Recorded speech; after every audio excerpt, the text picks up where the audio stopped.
चलो वापस चलते हैं। हाँ, तो मेन रीज़न उसके लिए ये होता है कि अगर आपको कोई भी रिकॉर्ड या तो अपडेट करना है या तो डिलीट करना है, तो किस बेस पे करोगे? यूनिक आइडेंटिफिकेशन के बेस पे करोगे। मतलब ये है कि अगर आपका कोई भी कॉलम या मे बी मल्टीपल कॉलम भी यूनिक आइडेंटिफिकेशंस करते हैं, तो आपके टेबल के अंदर अपडेशन और डिलीशन दोनों पॉसिबल हो सकते हैं। अब वो चीज़ें कैसे अचीव होगी? Using the constraint. Getting my point? Constraint एक कीवर्ड है जिसका मतलब क्या है, आप कुछ रूल्स इन्फोर्स कर रहे हो टेबल्स के ऊपर, और उनके अंदर बनाएंगे कॉलम के ऊपर। कॉलम्स के ऊपर एक रूल लगा देना कि अगर कॉलम के ऊपर अगर ये स्पेसिफिक रूल लगा है ना, तो उसके अंदर के जितने डेटा आप डालोगे वो सारे रूल उसके अंदर लग जाएंगे। Getting my point? कई बार होता है जैसे एक्सेल के अंदर आप कोई डेटा तब तक एंटर नहीं कर सकते जब तक उस पर्टिकुलर सेल के अंदर ऑलरेडी फॉर्मूला लगा हुआ है। Getting my point? कुछ ऐसा भी होता है, बस वैसे ही ये चीज़ भी है। आप एक ऐसा एक एनवायरनमेंट तैयार कर रहे हो जिस सॉफ्टवेयर को, जिस एनवायरनमेंट को जब एक यूजर चला के देगा, आपने कभी सोचा अब किस चीज में काम कर रहे हो? आप क्वेरीज की फॉर्म में डेटा कर रहे हो। जब एक यूजर देखेगा उसको सिर्फ टेबल्स नजर में आ रहे होंगे, सिर्फ टेबल, जैसे एक्सेल की शीट होती है, यूजर को सिर्फ वो दिखेगा। तब भी तो कि आपको पता है कि आपने कौन सा कॉलम किस कैटेगरी में लिया है, वो यूजर को कभी पता नहीं चल पाएगा। यहाँ तक क्लियर हुआ सबको? अब किसी कोई डाउट है तो बताओ। No one? तो इसके लिए होता है कंस्ट्रेंट चैप्टर। तो कंस्ट्रेंट क्या होता है? Used to limit the type of data that can go into a table. Constraints are the rule enforced on data columns on table. This ensures that the accuracy and the reliability of the data in the database. कितनी उसकी accuracy है, कितने कहाँ पे data आपका reliable है। उसके बाद क्या है, किन किन चीज़ों से आपको ये मिलता है? डेटा एक्यूरेट होता है, डेटा कंसिस्टेंट होता है, that can be upheld by using constraint. These constraints are able to ensure that the primary key value in one table is followed by the foreign key value in another table. Data का consistent होना, तोड़ तोड़ के data नहीं रखना, और अगर रखा भी है तो किस तरीके से टेबल्स और उनके बीच का डेटा उनको कनेक्ट करके रखा जाए, वो सारा इसी चैप्टर के अंदर होगा। फिर क्या आता है? डेटा की इंटेग्रिटी, मतलब accuracy and completeness of the data in the database are ensured by constraint. Data complete भी हो और कनेक्टेड भी हो, वो सारी चीज इसी के अंदर आएगी। डन? अब इसके बाद क्या मिल जाता है? Types of SQL keys. तो ये सारी कीज हमने कंप्लीट करनी है। इसके अंदर कुछ नहीं थी तो ये नॉट नल थी। ठीक है, तो सबसे पहले पढ़ लेते हैं कि कंस्ट्रेंट कितने लेवल की होती है। तो दो लेवल की कंस्ट्रेंट होती है। पहली क्या होती है? Column level. सेकंड क्या होती है? Table level. कॉलम लेवल, अब ध्यान सुनना, कॉलम लेवल कंस्ट्रेंट का मतलब है पर कॉलम पे कीज लगाना, पर कॉलम्स पे कीज लगाना। और पूरे टेबल लेवल का मतलब क्या है? इंटायर टेबल के ऊपर कोई की लगी, इंटायर टेबल के ऊपर कोई भी की लगा दी, या फिर पर टेबल्स के अंदर, मतलब एक टेबल के अंदर जितने कॉलम्स है उनके ऊपर कीज लगानी। Getting my point? यहाँ तक क्लियर सबको? समझ में आ गया कि टेबल लेवल कौन सा है और कॉलम लेवल कौन सा है? इस पॉइंट पे किसी को डाउट? No one? चलो अब यहाँ पे पढ़ते हैं सबसे पहले नॉट नल की। तो नॉट नल की ये कहती है कि जिस भी कॉलम को आप नॉट नल डिफाइन करोगे उसके अंदर का डेटा कभी भी एम्प्टी नहीं हो सकता। Getting my point? और एक इसके अंदर कौन सी होती है? यूनिक की होती है। यूनिक इधर ही होगी कहीं पे, हाँ, एक होती है यूनिक की। यूनिक का मतलब क्या होता है? कभी रिपीट ना होना, तो उसके अंदर रिडंडेंसी के कभी चांसेस हो ही नहीं सकते। यहाँ तक क्लियर सबको? नॉट नल और यूनिक आप इकट्ठे भी लगा सकते हो, डिफरेंट भी लगा सकते हो और इकट्ठे भी लगा सकते हो। यहाँ तक क्लियर? मैं एक बार करके बता देती हूँ तो थोड़ा क्लियर हो जाएगा।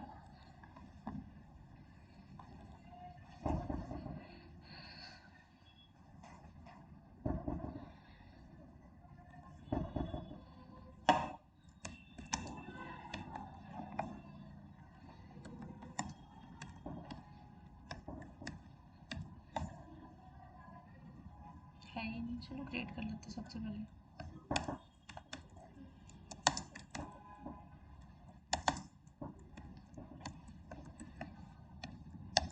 चलो अब इसको यूज़ भी कर लिया। अब मैं एक टेबल बना लेती हूँ। मैं लिखा क्रिएट टेबल T1 और मैंने उसकी दे दी आईडी इंटीजर टाइप। अब यहाँ पे मुझे इसको नॉट नल और यूनिक भी देना है, यूनिक भी दिया। अब मैं इसके अंदर एक नाम लिख देती हूँ that second column will be the name and उसकी जो टाइप होगी मैंने दी varchar और 60 और एक और ब्रैकेट बंद करनी है टेबल की भी। यहाँ तक टेबल बन गया मेरे पास। ठीक है जी, सिंपल सा लॉजिक किया मैंने कि क्रिएट टेबल T1 कर दो, उसकी ब्रैकेट्स और आईडी इंटीजर होगी और नॉट नल होगी, मतलब कभी भी मैं उसको खाली नहीं छोड़ सकती और हमेशा क्या होगी, वो यूनिक होगी। Getting my point. अब बात ये रह गई है कि किस वाले कॉलम पे आपने कौन सी की लगानी है। फॉर एग्जाम्पल नेम है, तो क्या नेम के ऊपर आप यूनिक लगा सकते हो? कभी नहीं लगा पाओगे क्योंकि नेम्स क्या होते हैं, हमेशा रिपीट हो सकते हैं। अब आपको मैं एक सेकेंड एक सिनेरियो देती हूँ, जरा मुझे सोच के बताना। आप क्या हो, एक डिपार्टमेंट के अंदर आप एक डेटा एंट्री ऑपरेटर हो। फिलहाल के लिए आपकी सिर्फ इतनी जॉब है कि जितना डेटा इकट्ठा करके आपको दिया गया है आपने सिर्फ डेटा डालना है। Getting my point. उस पॉइंट पे आप टेबल का स्ट्रक्चर कैसे बनाओगे? एंड आपके पास कॉलम कितने हैं? आईडी है, नेम है, डिपार्टमेंट है एंड उसकी डेजिग्नेशन है। आपके पास सिर्फ 4 ही कॉलम है, आईडी, नेम, डिपार्टमेंट और डेजिग्नेशन। अब इन चारों में से आप किस की को क्या डिफाइन करोगे? मैं लिख भी देती हूँ यहाँ पे। हमारे पास क्या होगी, आईडी होगी, नेम होगी, डिपार्टमेंट, हाँ जी, एंड उसकी जो डेजिग्नेशन होगी तो वो सारी है। ठीक है जी। अब इन चारों पे आप कौन सी की लगाओगे, इतना मुझे बता दो। आईडी, आईडी यूनिक होगी, क्या वो नॉट नल हो सकती है? हाँ जी, तो हम बता देते हैं आईडी प्लस सॉरी, ठीक है, तो नॉट नल भी होगी और प्लस वो क्या होगी, वो यूनिक भी होगी। क्या हो गया, इतना हो गया। अब सेकंड नेम, नेम पे क्या लगाएं, नॉट नल, इसके अलावा यूनिक, अभी डिस्कस करा यूनिक नहीं लगाना, तो सिर्फ नॉट नल आएगी नेम के ऊपर। डिपार्टमेंट, क्या डिपार्टमेंट नॉट नल, क्या डिपार्टमेंट के ऊपर आप यूनिक की लगा सकते हो? यस और no, reason, give me reason class में। एग्जैक्टली, सेल्स डिपार्टमेंट में तुम्हारे 25 बंदे सेल्स डिपार्टमेंट को बिलोंग करते होंगे, सेम फॉर अदर डिपार्टमेंट्स। तो डिपार्टमेंट के ऊपर आपने बोला कि आप इसके अंदर नॉट नल तो लगा सकते हो बट आप इसके अंदर यूनिक नहीं लगा सकते। चलो एक प्रॉब्लम हमने मानी, अभी हम इसको छोड़ देते हैं। फिर हमारे पास क्या बचेगा, उसकी डेजिग्नेशन। डेजिग्नेशन के ऊपर आप क्या लगाओगे?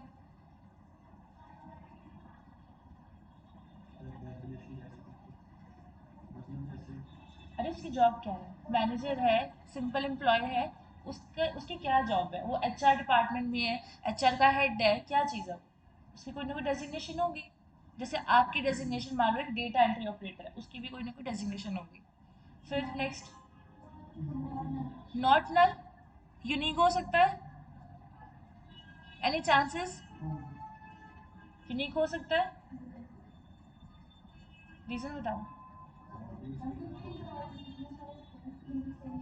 जिनकी सेम डेजिग्नेशन होती है, बिल्कुल बिल्कुल सही। अब हमारे पास रह गया डिपार्टमेंट। तो एक सिनेरियो मान के चलते हैं जहाँ पे आपने जब नए फ्रेशर्स को हायर किया, हम यहाँ पे फ्रेशर्स की गिनती या एक्सपीरियंस से भी लेके चल सकते हैं।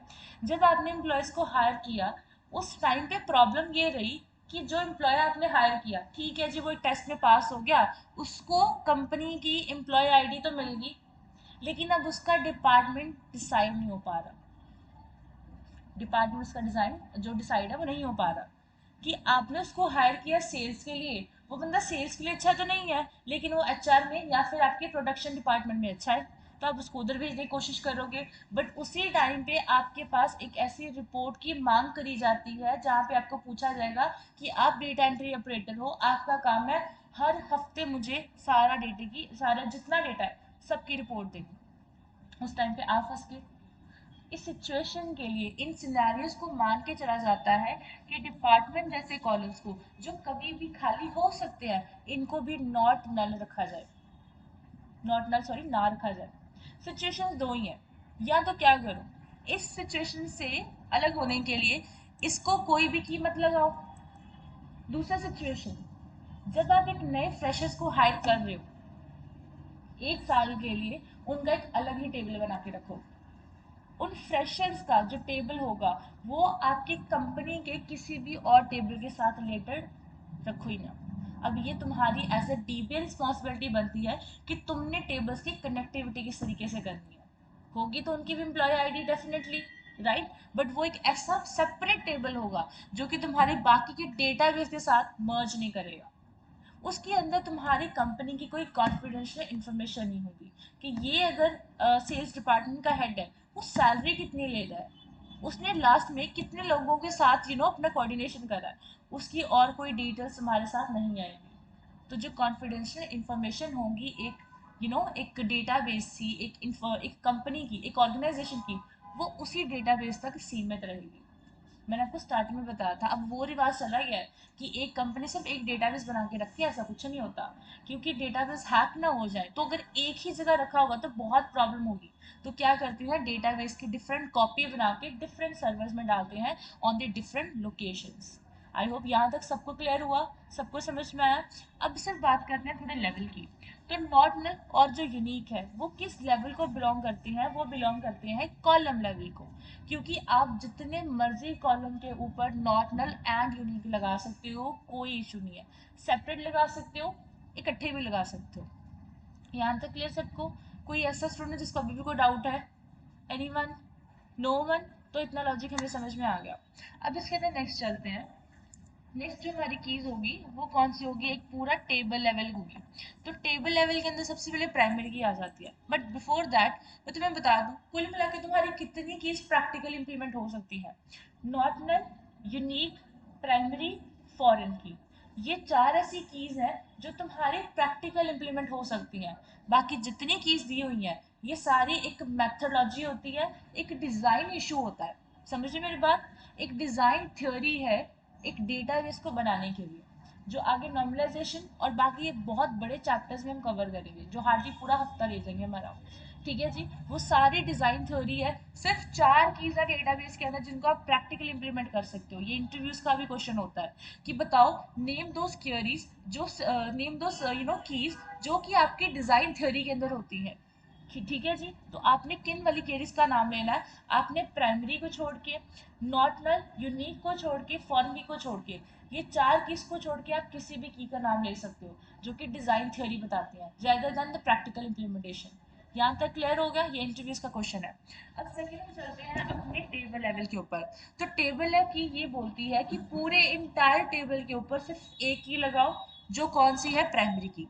And primary key is the only की जो पूरे टेबल के ऊपर सिर्फ और सिर्फ एक ही बार लगेगी। यहाँ तक क्लियर सबको? अभी तक किसी को कोई डाउट है तो बताओ। No one? ओके, वापस चलते हैं।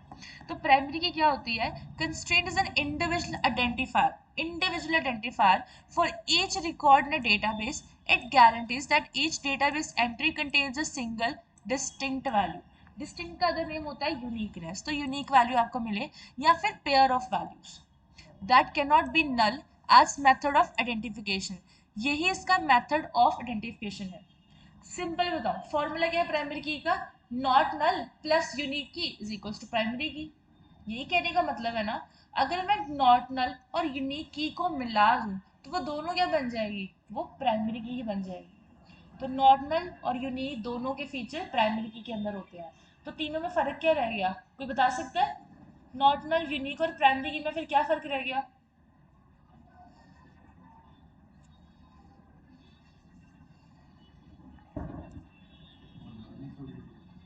क्या?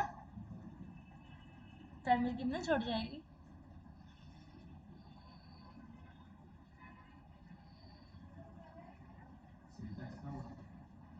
इसके अलावा तुम लोग ऐसे इंटरव्यूज अगर बोल जाओगे ना तो मैं सबसे पहले वो धक्के मार के बाहर निकाल। इतना बड़ा डिफरेंस चार्ट मैंने बोल दिया कि एक कॉलम लेवल है, एक टेबल लेवल है, still you are confuse between कि क्या चीज़ है क्या नहीं। अरे नॉट नल यूनिक और प्राइमरी में डिफरेंस क्या आ गया फिर, कि नॉट नल और यूनिक दोनों किस लेवल को बिलोंग करती है, कॉलम लेवल को। कि जिस मर्जी टेबल के ऊपर, जिस मर्जी कॉलम के ऊपर आप दोनों कीज लगा सकते हो। प्राइमरी की सिंगल सिंगल हर कॉलम के ऊपर नहीं लगा सकते, पूरे टेबल के ऊपर प्राइमरी की सिर्फ एक लगेगी। अब या तो सिर्फ आईडी को प्राइमरी की बना दो, या ID, email ID, name, department, चार पांच को मिला के एक प्राइमरी की बना दो। तो प्राइमरी की एक ही होनी है। ये नहीं है कि आईडी के ऊपर वखरी, नेम के ऊपर वखरी, चार पांच प्राइमरी की तुम्हारी टेबल के ऊपर घूम रही हूँ, ऐसा कुछ नहीं होता। Getting my point? यहाँ तक सबको समझ में आया? प्लीज सोना नहीं किसी ने, ठीक है? दोपहर का टाइम है, सोना मत। तो ये हमारा इतना सारा काम हो गया। अब बात करते हैं इसके सिंटेक्स की, धीरे धीरे करके सिंटेक्स समझेंगे। पहला हो जाएगा कि एक ही अगर पूरे टेबल के अंदर एक कॉलम के अंदर प्राइमरी की लगानी है तो कैसे लगानी है। तो बहुत सिंपल है, क्रिएट टेबल, टेबल का नाम, कॉलम का साइज डिफाइन करो और प्राइमरी की जहां लगानी है वहां पे लिख दो, कोई इश्यू वाली बात नहीं है। जरा इसको कमेंट कर देते हैं और नेक्स्ट में जरा लिखते हैं क्रिएट टेबल, मैंने दिया इसका नाम test2, मैंने बोला आईडी इंटीजर होगी, और चाहो तो मैं यहीं पे अपनी जो प्राइमरी की है मैं उसको लगा सकती हूँ। कॉलम का नाम लिखा, उसकी डेटा टाइप लिखी, प्राइमरी की डिफाइन कर दो। उसके बाद चाहो तो यहाँ पे आपने जो जो टाइप्स लेनी है उसको ले सकते हो, कोई प्रॉब्लम नहीं रहेगी। अगर ईमेल भी लेनी है तो उसको भी ले लो। यहाँ तक इतना क्लियर हो गया? तो यहाँ पे अगर मैं इस टेबल को डिस्क्राइब करके चेक करूँ, डिस्क्राइब्ड test2 एंट्रेट करो और आपके पास ये मिल जाएगा। आ गया आईडी इंटीजर, क्या वो नल हो सकती है? नहीं। और जो की कौन सी लगेगी? वो प्राइमरी की लगेगी। यहाँ तक क्लियर हो गया सबको? इस पॉइंट पे किसी को कोई भी डाउट है तो प्लीज बताओ। एनीवन? No one? ओके। इस बार प्लीज हफ्ते की ब्रेक पे मत चले जाना, अगर अभी कोई डाउट है तो साथ साथ में बता देना। कोई डाउट तो नहीं है लास्ट में? चलो। हाँ जी, अभी मैंने बोला कि अगर सिर्फ एक कॉलम के ऊपर लगाना है तो सिंगल कॉलम के लिए कॉलम की पूरी स्पेसिफिकेशन बता दो, उसके बाद प्राइमरी की बता दो, उसके बाद जितने कॉलम्स लेने हैं ले लो, फिर लास्ट में। और सब पे नहीं, जो सारे कॉलम्स के ऊपर प्राइमरी की नहीं लगानी, सिर्फ कुछ ऐसे कॉलम लेने हैं जो यूनिक आइडेंटिफिकेशन कर सकते हैं। ठीक है, वो हम डिजाइन थ्योरी में बड़ा एक्सप्लेन करके समझेंगे कौन सा कॉलम कहाँ पे लिखना है। कुछ ऐसी भी चीजें होती हैं कि कुछ ऐसे स्पेसिफिक कॉलम है जिनको सिर्फ लेफ्ट पे लेना है या जिनको सिर्फ राइट पे लेना है। ये सारी डिजाइन थ्योरी हम पढ़ेंगे डेटाबेस की। तो यहाँ तक सबको समझ में आ गया कि एक कॉलम के ऊपर कैसे प्राइमरी की लगाते हैं। अब चलते हैं बाकी दूसरे कॉलम के ऊपर। For more than one column किस तरीके से प्राइमरी की डिफाइन कर सकते हो। कॉलम क्रिएट टेबल, टेबल का नाम, क्योंकि ये सारी डीडीएल कमांड्स के ऊपर चलेगा। फिर क्या आएगा? कॉलम वन डेफिनेशन, इसका साइज, कॉलम टू सबकी डेफिनेशन, लास्ट में प्राइमरी की और जितने कॉलम्स लेने हैं वो सारे। डन?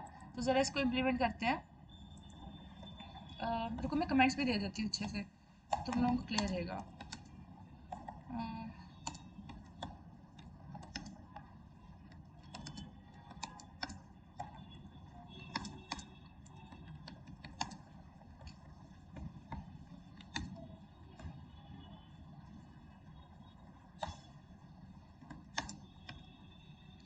फॉर मोर देन वाले देते हैं।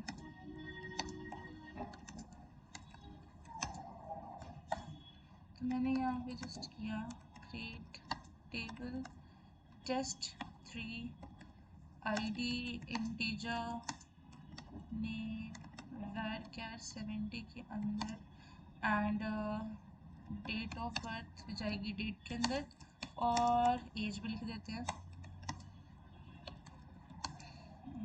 सैलरी, चलो मैं जस्ट ईमेल लिख रही हूँ।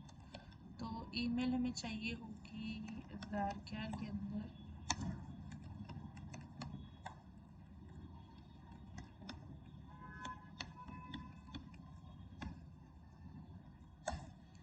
टेबल बन गया। अब जरा इसको चेक कर लेते हैं डिस्क्राइब करके test3। तो अभी तो उस टाइम मैंने इसके अंदर कुछ ही लगाया तो सब आ गया। आप यस यस सबको नल छोड़ सकते हो।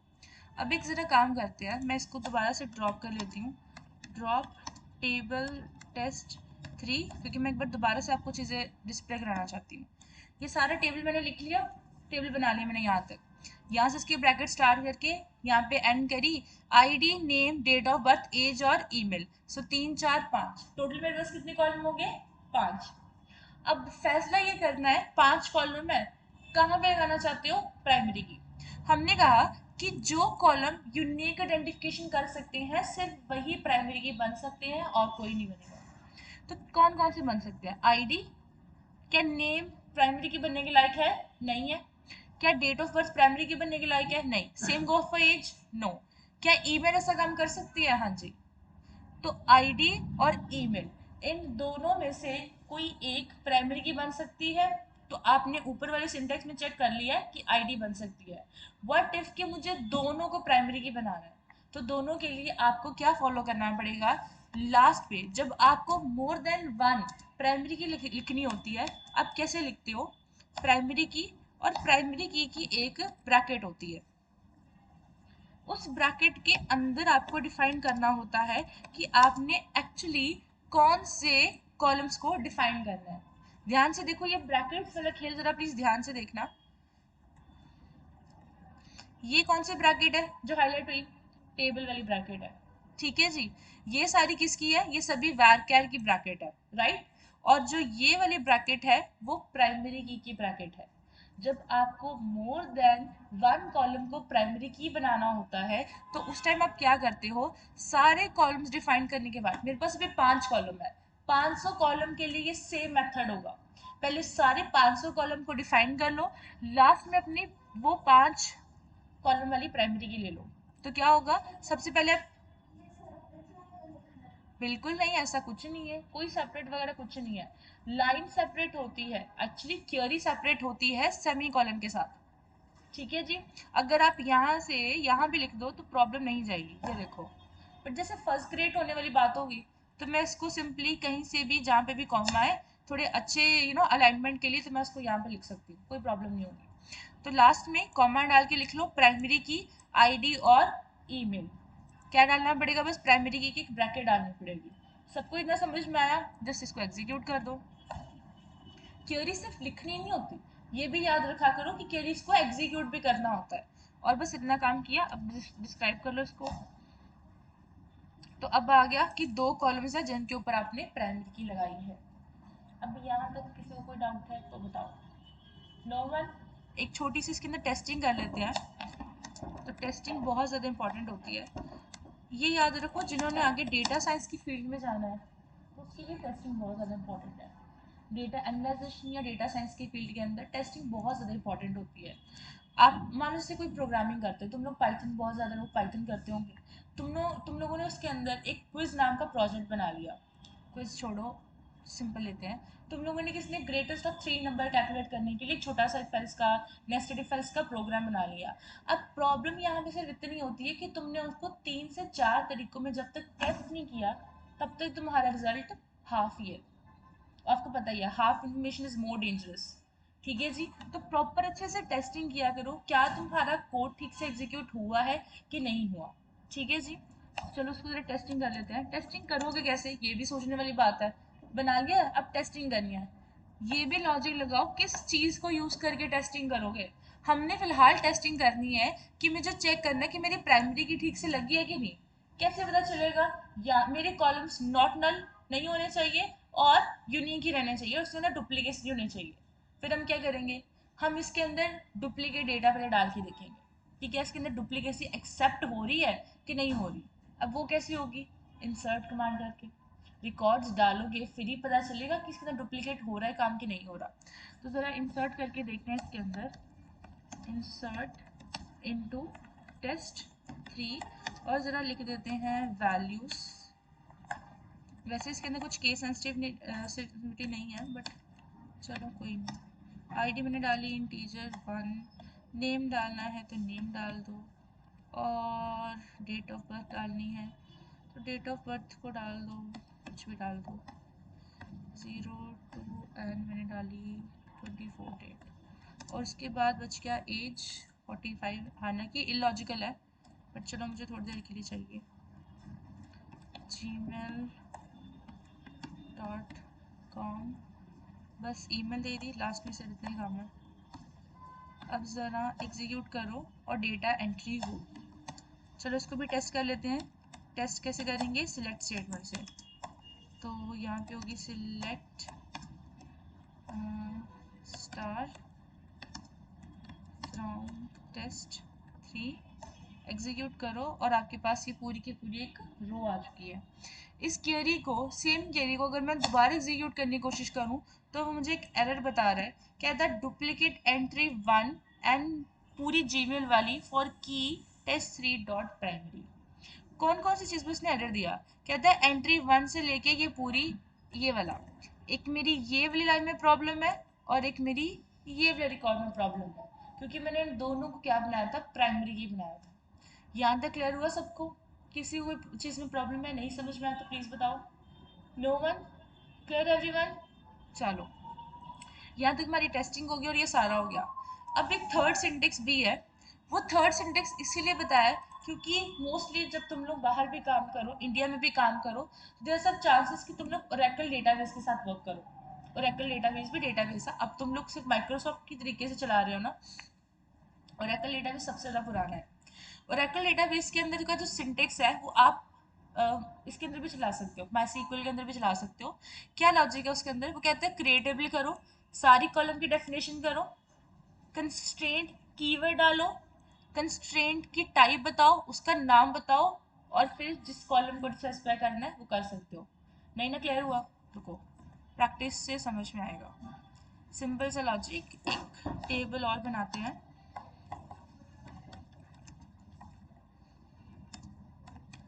टेबल test4 आईडी सेम चलेगी मेरे पास, आईडी, रुको मैं ऊपर से कॉपी पेस्ट कर लेती हूँ, टाइम लग जाएगा ज़्यादा। कॉपी और यहाँ पे इसको करा पेस्ट। तो अभी तक तुम लोगों को ये चीज़ समझ में आई, ये सारा सिंटेक्स मैंने सेम वाला करा हुआ है।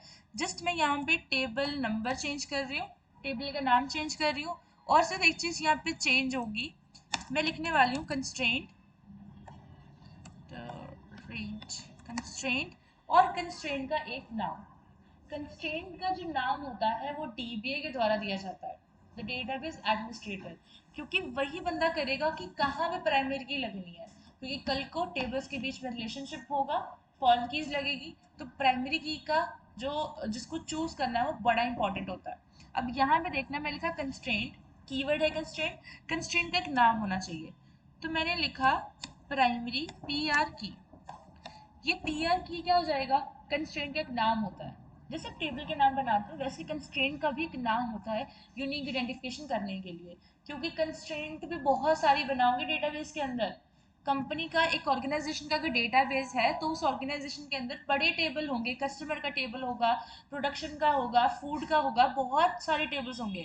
उन टेबल्स के अंदर आपने, हर एक टेबल के अंदर आपने प्राइमरी की लगाई होगी, तो प्राइमरी की भी बहुत सारी हो जाएंगी, इसीलिए उनका एक नाम दिया जाता है। ये चीज आपकी चलती है ओरेकल डेटाबेस के अंदर। Getting my point? तो अगर कल को इंटरव्यूज के अंदर कुछ ऐसा भी आ जाता है कि ओरेकल डेटाबेस के अकॉर्डिंग सारी क्वेरीज को एग्जीक्यूट करो, तो उस टाइम कंफ्यूज नहीं होना, उस टाइम आपने यही चीजें डाल के आनी है। यहाँ तक क्लियर हुआ सबको? कोई डाउट है तो बताओ जी। No one? ओके, जरा इसको एग्जीक्यूट करके देखते हैं और क्वेरी एग्जीक्यूट होगी। सिंपल डिस्क्राइब करके चलेंगे, डिस्क्राइब test4 एंड डिस्क्राइब हो गया, तो देखो बिल्कुल सेम रिजल्ट आ रहा है। यहाँ तक क्लियर हुआ? एक इसके अंदर और चीज़ करते हैं, मैं ज़रा इसको रिफ्रेश ऑल करूँ, तो डीबी चेक मैंने बनाया, उसके अंदर बनाया टेबल्स, तो टेबल्स के अंदर स्टोर प्रोसीजर कौन सा बनाया, टेबल 4, उसके अंदर फॉरेन कीज इंडेक्सेस प्राइमरी की, ये देख पा रहे हो? जिस मैंने लेफ्ट क्लिक करा और मेरे पास ये पूरा स्कीमा का एक नेविगेटर खुल गया। जस्ट इसके अंदर आपने करना है, डेटाबेस ढूंढना है जो मेरा करंटली ओपन है, मैंने डीबी चेक को ओपन करा, उसके अंदर टेबल्स कितने हैं, तो अभी आपके सामने मैंने ये 4-5 टेबल बना दिए, राइट।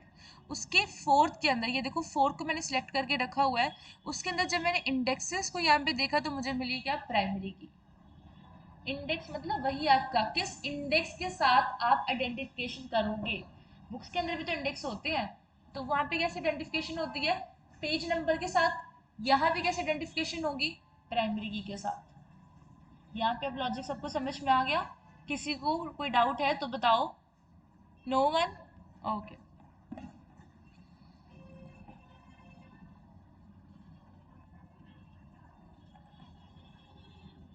अभी आपका काम यहाँ पे क्या है, पहली चीज आपने क्या करनी है इसके अंदर, the first thing you need to do, कि मैंने इसके अंदर भी प्रॉपर टेस्टिंग नहीं करी। आप लोगों ने इसके अंदर कितनी टेस्टिंग करके लेके आनी है? टेस्टिंग नंबर होगी 1 इंसर्शन की, ठीक है जी। टेस्टिंग नंबर 2 कौन सी होगी? आपने सारा डेटा जो होगा वो अपडेट भी करना है। आपने इसके अंदर अपडेट की क्वेरी चलानी है। कैसे चलाओगे, कौन सा रिकॉर्ड अपडेट करोगे, टोटली आपके ऊपर है, वो बिल्कुल आप ही सोचोगे। थर्ड नंबर आपने क्या करना है? डिलीट करके देखना है, ठीक है जी। पहले क्या था, नहीं चल रहे थे, ना अपडेट चल रहा था ना डिलीट चल रहा था। अब ये तीनों चीज़ें आपने करके देखनी है कि जब हमने प्राइमरी की लगा दी है, क्या उसके बाद हमारे पास सारी की सारी ऑपरेशन डीएमएल कमांड्स कंप्लीट हो रही हैं कि नहीं हो रही। पहले डीएमएल कमांड कंप्लीट नहीं हुई, आज हो जाएंगी। यहाँ तक क्लियर है सबको? तो प्लीज़ आपने ये सारा काम करना है। सबको क्लियर है? ओवरफ्लो तो नहीं लग रहा? एक और की करवा दो। क्यों? मेजॉरिटी एक और की करवा दे? चलो ठीक है, फिर आगे बढ़े। चलो चलो, तो वापस चलते हैं। और प्लीज ये थोड़ी बहुत थ्योरी लिखी हुई है, इनको पढ़ जरूर लेना। और ये भी एक चीज है, how to drop a primary key, इसको बाद में डिस्कस करते हैं। पहले एक बार बना ले सब कुछ, बाद में ड्रॉपिंग का काम डिस्कस करते हैं। नेक्स्ट हमारे पास क्या है? फॉरेन की, ठीक है।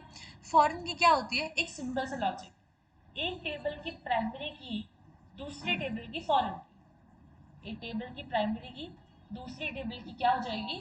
फॉरेन की हो जाएगी। इसका मतलब क्या हुआ? We are dealing with what? We are dealing with the primary key itself. सिर्फ यहाँ पे इतना चेंज आएगा कि अगर आपको टेबल्स के बीच में रिलेशनशिप इस्टेब्लिश करना है तो आप कीज को लगाओगे। कौन सी की ये काम करेगी? फॉरेन की। प्राइमरी की यूनिक आइडेंटिफिकेशन करती है, फॉरेन की दो टेबल्स के बीच में रिलेशनशिप इस्टेब्लिश करती है। यहाँ तक सबको क्लियर हुआ? समझ में आया? चलो, सिंपल लिखा होगा वही भी। Primary key is an foreign key of another table, it's used to establish the relationship between two tables. Done. Syntax इसका थोड़ा सा अलग होगा। कहते हैं सबसे पहले टेबल क्रिएट की कमांड लिखो, सारे कॉलम एक बार डिफाइन कर लो। तुम्हें 700 कॉलम लेने हैं, अच्छे से एक बार डिफाइन कर लो टाइम लेके। एंड पे जब तुम टेबल की ब्रैकेट खत्म करने वाले होगे, उससे पहले लिखो constraint which is a keyword. Constraint का नाम जो भी मैंने बताया, जैसे मैंने पी के की लिख दिया था वैसे ही। कंस्ट्रेंट की टाइप हम कौन सी अब लगा रहे हैं? फॉरेन की लगा रहे हैं। उसके बाद कॉलम का नाम, कौन से कॉलम को तुम फॉरेन की लगाओगे? रेफरेंसेस पेरेंट टेबल प्राइमरी की कॉलम। अब यहाँ पे कंसेप्ट आता है सेम कॉलम का, विच मीन्स अगर तुम्हें अपने डेटाबेस के अंदर प्राइमरी फॉरेन की स्टैब्लिश करनी है तो क्या होगा? जिस कॉलम को तुमने प्राइमरी की लिया होगा वो टेबल क्या हो जाएगा? पेरेंट टेबल हो जाएगा एक तो फॉरेन की टेबल क्या होगा? वो चाइल्ड टेबल हो जाएगा। चाइल्ड टेबल और पेरेंट टेबल के बीच में सेम कॉलम होना बहुत जरूरी है। तुमने डिपार्टमेंट टेबल के अंदर एम्प्लॉयज के नाम नहीं लिखे, उसके फोन नंबर नहीं लिखे, तुम्हें डिपार्टमेंट टेबल में से किसी एम्प्लॉय का फोन नंबर चाहिए तो क्या लिखोगे? अपने एम्प्लॉय इंफॉर्मेशन वाले टेबल में से ढूंढोगे, और वो तभी ढूंढोगे अगर दोनों में लिंक होगा। लिंक कैसे होगा? एम्प्लॉय आईडी से। मतलब मुझे डिपार्टमेंट टेबल और एम्प्लॉय टेबल को क्या करना पड़ेगा? लिंक करना पड़ेगा यूजिंग द प्राइमरी की, जो कि क्या होगी? एम्प्लॉय की आईडी ही होगी। समझ में आया यहाँ तक? तो इसीलिए हमें सेम कॉलम चाहिए होता है। इसलिए यहाँ पे लिखा हुआ है कि जो भी आपका चाइल्ड टेबल होगा वो रेफरेंसेस करेगा पेरेंट टेबल जिसपे प्राइमरी की लगी होगी और उसके प्राइमरी की कॉलम के ऊपर। यहाँ तक क्लियर हुआ सबको? तो मैं आपको जैसे एग्जाम्पल बता देती हूँ, यहाँ पे मैंने ऑलरेडी लिखी हुई है।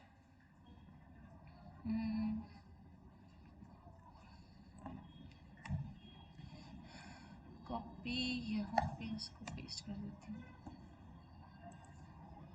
तो पहले इधर ध्यान दे लो जरा, क्या लिखा हुआ है? Create table student, student table को क्रिएट करो।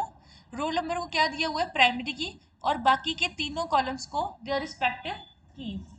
अब एक चीज ध्यान से सुन लो, जब भी तुम लोगों ने अभी कॉलम्स बनाने हैं तो बगैर नॉट नल और यूनिक डिसाइड करे तुम लोगों ने टेबल्स नहीं बनाने। जब भी हम कोई भी टेबल बनाओगे, चाहे हम आगे कुछ भी लेक्चर परफॉर्म करें, तुम्हें सबके ऊपर ये तीनों चीजें लगानी है। नॉट नल, यूनिक और प्राइमरी की मुझे कहने की जरूरत ना पड़े, क्योंकि अगर फर्दर लेक्चर्स के अंदर तुम्हारे टेबल्स वर्क नहीं करे तो उसका नंबर 1 रीज़न ये कि तुम लोगों ने कंस्ट्रेंट चैप्टर को फॉलो नहीं करा। इसलिए बता रही हूँ डेटाबेस के अंदर हर नया चैप्टर पिछले चैप्टर से कनेक्टेड है। यहाँ तक क्लियर? अब आगे चलते हैं। हमें मिला कि अगर क्रिएट टेबल अकाउंट ऑफिस करना है which is going to be the child table. क्यों चाइल्ड टेबल? क्यों? रोल नंबर के ऊपर हम ऑलरेडी प्राइमरी की लगा चुके हैं। सो इन दिस केस ये टेबल कौन सा हो जाएगा?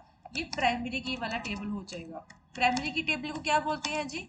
हम बोलते हैं पेरेंट का टेबल। सो ये हो जाएगा पेरेंट टेबल। डन यहाँ तक? अब हमने लिखा क्रिएट टेबल अकाउंट ऑफिस, उसके अंदर रोल नंबर इंटीजर लिया। रोल नंबर पहले कहाँ सुना? यहाँ पे। तो एक टेबल के अंदर की ये प्राइमरी की किसी और टेबल के अंदर ये फॉरेन की बन जाएगी। वो कैसे बनेगी वो देखो। पहले हमने रोल नंबर इंटीजर डिक्लेयर करवा लिया, फिर हमने कोर्स लिखा, फिर हमने लिखा कॉन्टैक्ट नंबर।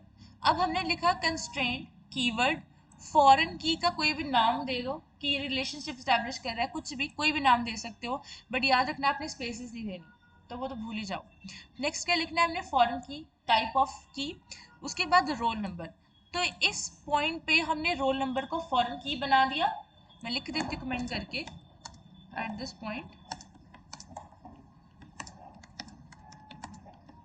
इज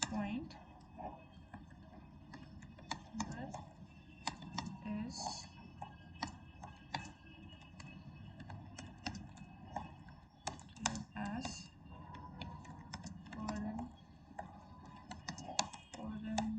ये हो जाएगी आपके पास, ठीक है जी। और इस पॉइंट पे फॉरेन की बन गई। रेफरेंसेस टू स्टूडेंट, अब ये रेफरेंस किसको कर रही है? अपने पेरेंट टेबल स्टूडेंट को। किस कॉलम को? रोल नंबर को। मतलब अकाउंट ऑफिस के अंदर का जो रोल नंबर है वो किसको रेफर कर रहा है? स्टूडेंट टेबल के अंदर जो पेरेंट टेबल है। हमने ऐसा बनाया क्यों? अब अकाउंट ऑफिस के अंदर मेरे पास सिर्फ roll number, course, contact number है, ठीक है जी। और प्राइमरी की टेबल के अंदर यानी कि स्टूडेंट टेबल के अंदर रोल नंबर, नेम, सिटी और कॉन्टैक्ट नंबर है। सपोज द केस डिपार्टमेंट को, अकाउंट ऑफिस को जरूरत पड़ गई है कि बच्चे का डिपार्टमेंट सॉरी उसका सिटी भी ढूंढो। सिटी तो उसके पास है नहीं, तो वो क्या करेगा? यूनिक आइडेंटिफिकेशन करेगा किसी और टेबल के साथ जो कि आपका स्टूडेंट टेबल है। तो पेरेंट टेबल के साथ क्या होती है? दो टेबल्स को मर्ज किया जाता है। यहाँ तक समझ में आ गया? सबको क्लियर हो गया? सर इसको एग्जीक्यूट कर लेते हैं, मैंने इसको एग्जीक्यूट अभी तक करा नहीं है। ये भी कैरी चलेगी एंड जो लास्ट वाली है इसको भी चला लेते हैं, ये भी कैरी चलेगी। डन। आज के लिए सिर्फ इतना डाइजेस्ट करो, इसकी टेस्टिंग कल करेंगे। टेस्टिंग इन दोनों की टेस्टिंग मैं खुद करवाऊंगी, इंसर्ट की, अपडेट की और डिलीट की, ठीक है जी। आपको जितना बोला आपने सिर्फ उतना करना है कि जो आपका पेरेंट टेबल है उसके अंदर आपने 3 टेस्टिंग करनी है, इंसर्ट, अपडेट और डिलीट की। और कल्ले कल्ले के लैपटॉप में मुझे रिकॉर्ड चाहिए, ठीक है जी। कौन कौन कौन सा टेबल बनाएगा? आप कौन सा टेबल बनाओगे? आपका कॉलेज का डेटाबेस होगा कि ऑर्गेनाइजेशन का? ऑर्गेनाइजेशन, कंपनी डेटाबेस, कॉलेज का, ठीक है। आपका कॉलेज, आपका तीनों का सेम, तीनों के ऊपर टेबल डिफरेंट रखो। टेबल कौन सा? आपका आपका फैकल्टी का टेबल, फैकल्टी, टीचर्स का टेबल, आपका आपका जर्नल ऑफिस, ठीक है। जर्नल ऑफिस, फैकल्टी, स्टूडेंट, सबसे इजी ले लिया। आपका कंपनी का बनाओगे? प्रोडक्ट, प्रोडक्ट का टेबल आपका। आपका हेल्थ बेस पे कौन सा टेबल?